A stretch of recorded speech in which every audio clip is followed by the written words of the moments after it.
अज़ीज़ तलबा व तालिबात अस्सलामु अलैकुम। उम्मीद करती हूँ आप सब खैरियत से होंगे।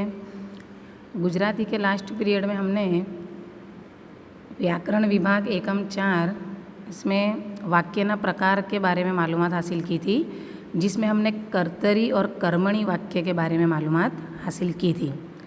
तो एक बार थोड़ा रिवीज़न कर लेते हैं। कर्तानी प्रधानता जे वाक्यमां होय तेने कर्तरी वाक्य कहे छे અને કર્મની પ્રધાનતા હોય તેને કર્મણી वाक्य कहे छे। बहुत ही आसान है ये, उम्मीद करती हूँ आपको समझ में आया होगा। कर्तरी का कर्मणी में तब्दील करने का जो क्रिया है वो बहुत ही इजी है। उम्मीद करती हूँ आपको ये समझ में आई होगी। आज हम उसी में आगे बढ़ते हुए व्याकरण एकम 4 वाक्यना प्रकार में आगे के जो 2 वाक्य के प्रकार है भावे અને प्रेरक वाक्य रचना, उनके बारे में मालूमात हासिल करेंगे। अब भावे वाक्य रचना के बारे में समझाने से पहले मैं आपको ये बता दूँ कि कर्मणी और भावे ये बिल्कुल मिलते जुलते आपको लगेंगे। आप इसमें कंफ्यूज हो सकते हैं कि कर्मणी कौन सा है और भावे कौन सा है। तो सबसे पहले इन दोनों में जो छोटा सा फ़र्क है वो मैं आपको बता दूँ। इसके लिए आपको सबसे पहले समझना पड़ेगा क्रियापद। तो वाक्य में क्रियाનું वर्णन करता पद ने क्रियापद कहे छे। आपको जो वाक्य दिया हो उसमें जो क्रिया बताई जा रही है और वो जो पद वो क्रिया बता रहा है उसे क्रियापद कहते हैं। अब यहाँ क्रियापद के 2 प्रकार बताए गए हैं, सकर्मक क्रियापद और अकर्मक क्रियापद। तो जो वाक्य जे वाक्य में क्रियाનું कर्म है तेने सकर्मक वाक्य कहे छे, यानी कर्ता क्रिया करता है, कर्ता यानी कि जो काम कर रहा है वो शख्स, वो व्यक्ति, लेकिन उसका फल जो है, उसका क्रेडिट जो है वो कर्म को मिलता है, यानी जो क्रिया होती है उसको मिलता है। तो ऐसे वाक्य में कर्म की ज़रूर पड़ती है, कर्म को महत्व दिया जाता है, तो उसे सकर्मक क्रियापद कहते हैं। और अकर्मक क्रियापद में जिसमें कर्ता क्रिया करे छे અને તેનું ફળ પણ ભોગવે છે અને उसमें कर्म की ज़रूर रहती नहीं है, तो उसे अकर्मक क्रियापद कहते हैं। अब यहाँ सकर्मक और अकर्मक का कोष्टक दिया है, जिससे आपको ख्याल आ जाएगा कि सकर्मक क्रियापद किसे कहते हैं और अकर्मक क्रियापद किसे कहते हैं।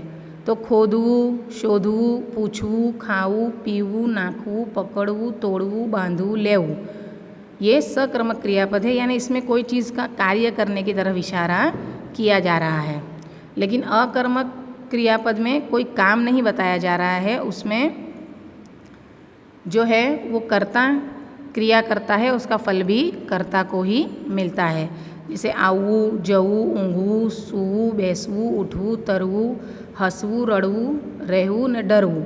तो यहाँ आप देख सकते हो कि सकर्मक और अकर्मक में क्या फ़र्क है।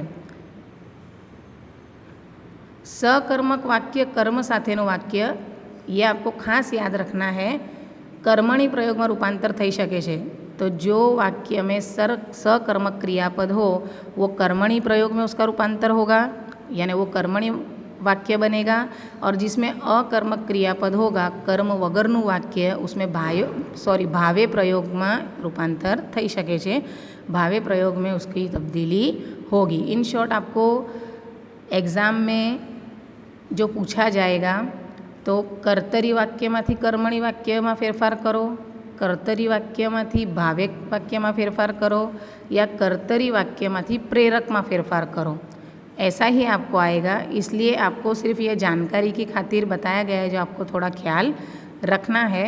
लेकिन कर्मणी और भावे में आपको कंफ्यूज नहीं होना है, क्योंकि आपको कर्मणी का भावे में या भावे का कर्मणी में रूपांतर करना नहीं आएगा। कर्तरी वाक्य को ही कर्मणी या भावे या प्रेरक का फेरफार करना आएगा। तो आपको वो चीज़ों का ख्याल रखना है।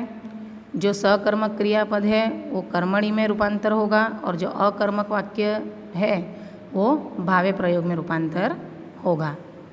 अब देखते हैं भावे वाक्य। तो जे वाक्य में थी, वड़े, द्वारा जेवा शब्दों लगावाना होय छे त्यारे भावे वाक्यो बने छे। क्रियापद में आ प्रत्यय उमेरवुं, आ वाक्यों में क्रियापदનું महत्व होय छे। जैसे मैंने आपको पहले बताया कि क्रियापद किसे कहते हैं, वाक्य में क्रियाનું वर्णन करता पद ने क्रियापद कहे छे। यानी वाक्य जो दिया गया है उसमें जो क्रिया बताने वाला जो पद है, जो शब्द है, उसे क्रियापद कहते हैं। और भावे वाक्य में क्रियापद का महत्व है। जैसे मिसाल अगर हम देखेंगे तो आपको बहुत इजीली समझ में आ जाएगा।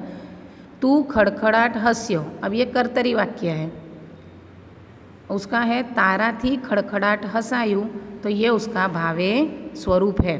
अगर हम कर्तरी में भी करने जाए तो इस प्रकार ही उसका होगा, कर्मणि में, लेकिन यहाँ हमें भावे वाक्य में तब्दील करना है, तो तारा थी खड़खड़ाट हंसायु ये भावे वाक्य हो गया। भावे वाक्य के दूसरे और उदाहरण देखेंगे। सादा वाक्यों, महेश रस्ता तरफ दौड़े छे, अब इसका भावे वाक्य क्या होगा? महेश थी रस्ता तरफ दौड़ाए छे। हूँ हंसी पड़ियो, मारा थी हंसी पड़ायु। उम्मीद करती हूँ ये भावे वाक्य बहुत इजी है, कर्मणि की तरह आपको समझ में आए होंगे। कर्तरी में से ही आपको भावे करना है। आगे देखेंगे प्रेरक वाक्यों। तो प्रेरक यानी किसी व्यक्ति के ज़रिए वो क्रिया करने की प्रेरणा हमें मिलती है, हिदायत हमें मिलती है, तब उसे प्रेरक वाक्य कहते हैं। જે વાક્યમાં ક્રિયા કરવા માટે બીજાને પ્રેરણા આપવી તેને પ્રેરક વાક્ય કહે છે। ક્રિયાપદ આવ, ડાવ, રાવ। उदाहरण, सीताए गीत गाયું। अब ये सादा वाक्य है, इसको प्रेरक वाक्य में तब्दील करना है। तो सीता को किसी और से गीत गाने की प्रेरणा मिली, उसे किसी और ने कहा, ऐसा जब हम बताएंगे तब ये प्रेरक वाक्य में तब्दील होगा। जैसे सीताए गीत गाયું तो भाईए सीता पासे गीत गवड़ाव्યું, यानी सीता को प्रेरणा कहाँ से मिली? भाई के तरफ से।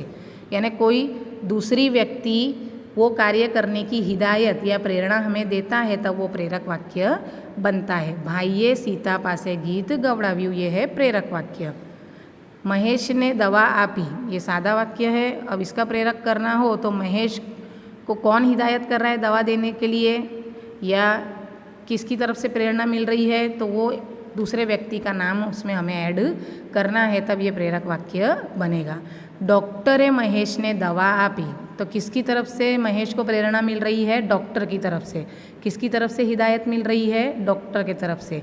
तो यहाँ डॉक्टरे महेश ने दवा आपी, तो ये हुआ प्रेरक वाक्य। तो इस तरह जो व्यक्ति क्रिया करता है वो क्रिया करने के लिए उसे किसी दूसरे व्यक्ति की तरफ से हिदायत या प्रेरणा मिलती है तो उसे प्रेरक वाक्य कहते हैं।